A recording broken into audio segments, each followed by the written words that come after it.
आता आपण आज ही जाडी सुकट बनवणार आहे. बघा आता आपली जाडी सुकट निवडून झालेली आहे. आता आपल्याला कांदे कापून घ्यायचे. हे शिजून कांदे कमी होतात, त्यामुळे चटणीला एवढे कांदे टाकायचे. हे बघा आपला कांदा कापून झालेला आहे. आता त्याच्यामध्ये टाकायचं तेल, नंतर कांदा. आता हा कांदा चांगला परतून घ्यायचा. आता आपण टाकणारे कुटलेला मसाला. एका ताईने कमेंट केली होती की हा मसाला कसा बनवला आहे, तर ताई मी ह्या मसाल्याचे व्हिडिओ बनवेन. थोडीशी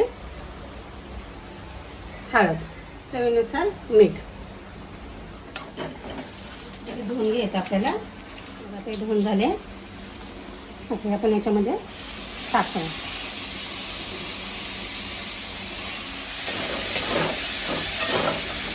आता याच्यात थोडंसं पाणी टाकायचं. कुस्तीची चटणी तयार झालेली आहे.